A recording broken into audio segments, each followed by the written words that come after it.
वृंदावन के एक महान संत थे। वे एक आश्रम में रहते थे जहां शांति और भक्ति का वातावरण था। संत रोजाना बिहारी जी के दर्शन करते और धाम वृंदावन की परिक्रमा करते थे।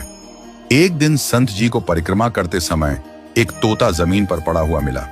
संत ने पहले तो थोड़ी देर इधर उधर देखा कि कोई तोते का मालिक तो नहीं है, और फिर संत उस तोते के पास गए तो देखा कि तोते की हालत बहुत खराब थी। वह जल्दी जल्दी सांसें ले रहा था। संत जी ने जल्दी से तोते को पानी पिलाया और उस तोते को अपने आश्रम पर ले आए। तोते को थोड़ा खाने को दिया और आराम करने के लिए अंदर कुटिया में सुला दिया। संत जी ने उस तोते की बहुत देखभाल की और 2 दिन बाद तोता एकदम सही हो गया। संत जी ने उस तोते का नाम मिट्ठू रखा। तोता बहुत हरा भरा, चंचल और बुद्धिमान था। संत ने उस तोते को बच्चों की तरह पाला और उसे अपने साथ भक्ति में लगा लिया। संत जी ने उसे गीता के श्लोक भी सिखाए थे। प्रतिदिन तोता प्रातःकाल उठकर मधुर स्वर में भगवद गीता के श्लोक गाता, कर्मण्येवाधिकारस्ते मां फलेषु कदाचन। आश्रम में जो भी आता वह तोते की यह दिव्य वाणी सुनकर अभिभूत हो जाता। लोग कहते, बाबा आपने तो तोते को भी ज्ञानी बना दिया। संत मुस्कुराते और कहते, भक्ति किसी भी रूप में आ सकती है। यदि भाव शुद्ध हो तो पक्षी भी भगवान का नाम ले सकते हैं।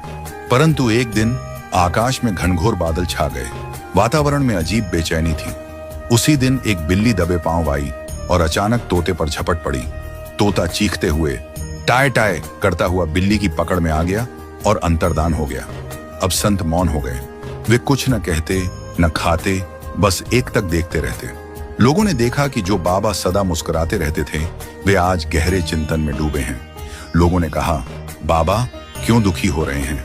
हम दूसरा तोता ला देंगे और उससे भी गीता के श्लोक रटवा देंगे।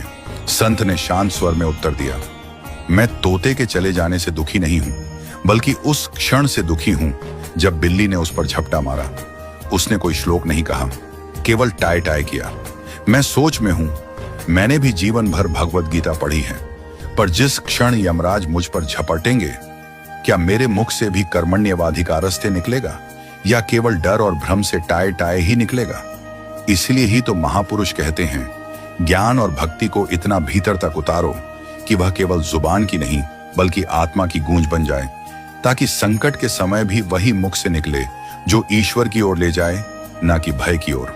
सच्चा ज्ञान वही है जो कठिन समय में भी तुम्हारा साथ न छोड़े, और सच्ची भक्ति वही है जो मृत्यु के क्षण में भी तुम्हें ईश्वर का स्मरण कराए। अगर वीडियो अच्छी लगी हो तो वीडियो को ज्यादा से ज्यादा शेयर करें ताकि ये अनमोल बात सभी के पास तक पहुंच पाए